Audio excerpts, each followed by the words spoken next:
लोकसभा चुनाव के तीसरे चरण की वोटिंग के लिए सभी प्रत्याशी के समर्थन में पार्टी नेताओं ने जनसंपर्क तेज कर दिया है।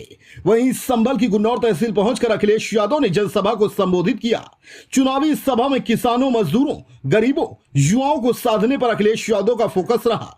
गुन्नौर वासियों से अखिलेश यादव ने कहा कि सभी मतभेद भुलाकर नेताजी की तरह रिकॉर्ड मतों से यहां के प्रत्याशी आदित्य यादव को जिताना है और इंडिया गठबंधन की सरकार बनाकर देश के युवाओं को पक्की नौकरी से लेकर किसानों का कर्ज माफ करने का काम करेगी गठबंधन सरकार।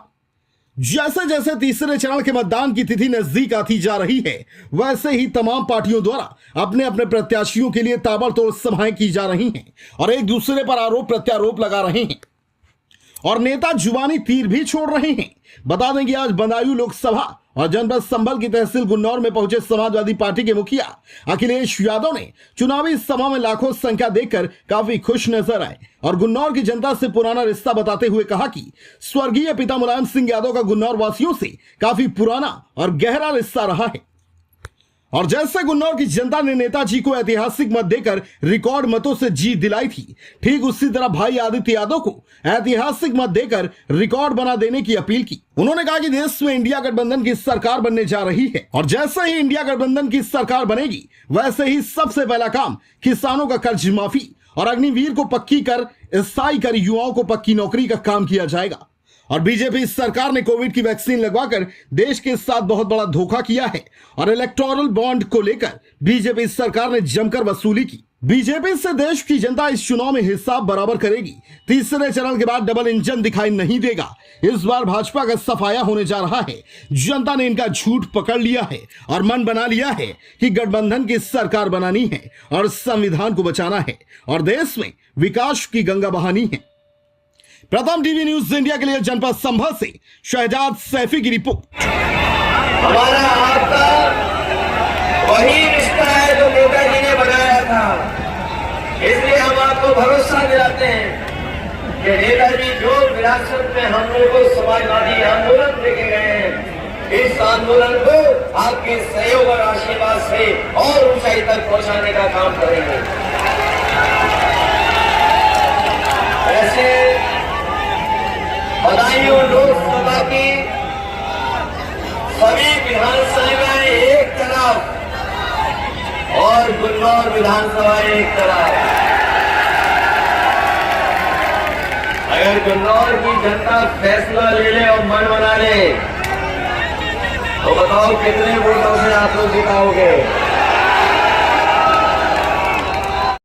बोरी की चोरी भी शुरू कर दी है। जो खाद मिलती है बोरी की, बताओ बोरी में से चोरी हो गई कि नहीं हो गई? मैंने 5 किलो चुराया और अभी सुनने में आया कि 5 किलो और निकाल लिया इन्होंने। कभी आपने सोचा ये बोरी की चोरी कहां से सीखी इन्होंने? ये जो बोरी की चोरी है, इन्होंने बाजार में से पार्ले जी बिस्किट के पैकेट से सीखी है। हमारे बुजुर्ग जानते होंगे, पहले पार्ले जी का बिस्किट पैकेट इतना बड़ा आता था। बताओ इतना बड़ा आता था पहले के नहीं? और जैसे जैसे महंगाई बढ़ी, वो मुनाफा कमाना चाहा, वही पैकेट छोटा हो गया कि नहीं हो गया? और अब बताओ कितने का बिस्किट का पैकेट आ रहा है?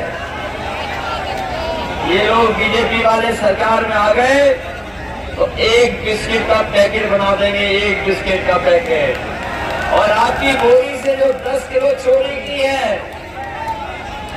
ये लोग सत्ता में आ गए दोबारा तो हमारे किसानों को खाद पौष में मिलेगी, पौष में। बताओ धोखा दे रहे कि नहीं दे रहे हैं? ये हमारे नौजवान, मैं देखता हूं इनकी बाजू की ताकत, अपनी बाजू की ताकत से ही ऊपर चले जाते हैं। ये हमारे नौजवानों की ताकत रही, ये बहादुरी उनकी।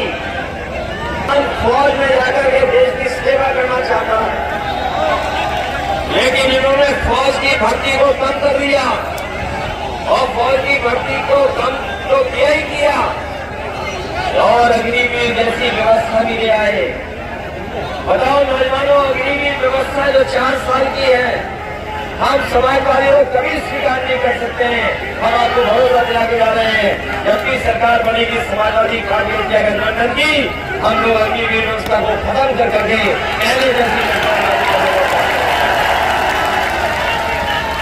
ये जहां हमारे नौजवानों को धोखा दे रहे हैं, अग्निवीर व्यवस्था लागू कर करके देश की सुरक्षा से खिलवाड़ कर रहे हैं, वहीं इनकी सरकार में हर परीक्षा का पेपर लीक हो गया। क्या मुख्यमंत्री जी आए, कभी बताया कि पेपर लीक क्यों हुआ? नहीं बता पा रहे। ये नौजवान जानते होंगे, परीक्षा के लिए तैयारी की, मेहनत की, कोशिश की इन्होंने, परीक्षा लिख करके आए और जब वो घर लौट करके पहुंचे तो पता लगा परीक्षा का पेपर लीक हो गया। बताओ पेपर लीक हुए कि नहीं हुए?